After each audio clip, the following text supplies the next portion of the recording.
Hello mga mix, welcome to my YouTube channel na ang content ay halo-halo. This is Tonette TV, and for today's video guys, tuturuan ko kayo kung paano mag-max rate sa inyong Lyka app or sa mga picture ng inyong pinapalo, at yung picture mo na rin kasi yung una, hindi ko talaga alam kung paano mag-max rate ng aking mga picture.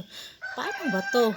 So, ito, simulan na natin. Tatapusin mo ang video para malalaman mo talaga. Okay, here it goes. Mga mix, ito na. Kung wala pa kayong Lyka apps, pumunta kayo sa inyong Play Store at i-type nyo yung Lyka apps. So, naka-download na ako guys. Mga mix. Open natin mga mix.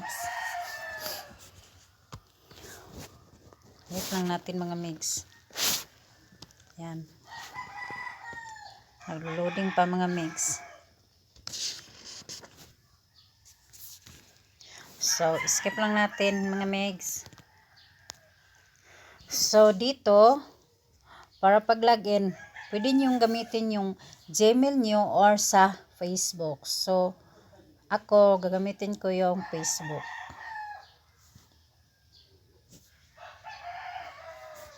Wait lang natin, guys. Wait lang natin. So, andito na.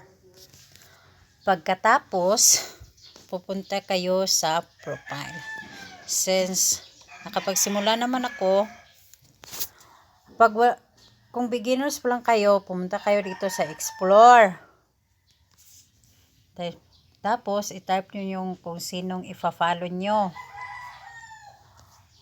Tapos, allow lang ng allow kasi, nabasa ko naman sa may-ari ng Lyka app na hindi naman talaga sila ng privacy. So, ganito yun guys sa pagma-max rate. Okay, dito, followers. Yan ang mga followers. Guys. So, natapos ko naman itong i-max rate ng aking sister-in-law yan. Tapos ko na yung i-max rate lahat.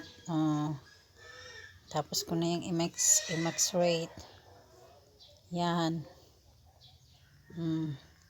Lahat. Tapos ko na. Baka gusto niya siyang i-follow guys. Yan. Giselle Cruz ang kaniyang username. So, dito tayo sa following. Yung pina-follow ko. Tingnan natin. Ayan. Kung hindi pa kayo nakapag-follow sa kanila, try nyo follow na rin ha guys. So, ito. Sansha 15. So, ito na guys. Ganyan lang talaga yan guys. Yan. 5 gem. Ito. 5 gem. Ano ba yan? 5 gem.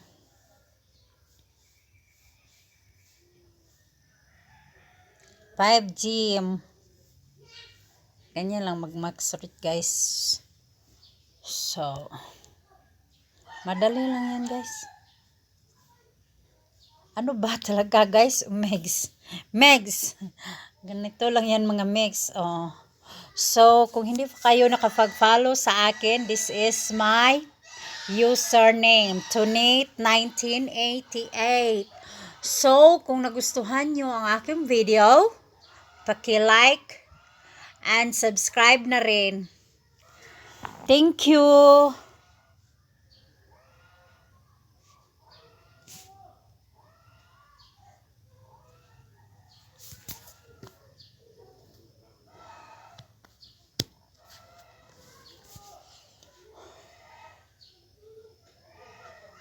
Hoy, tapos na pala,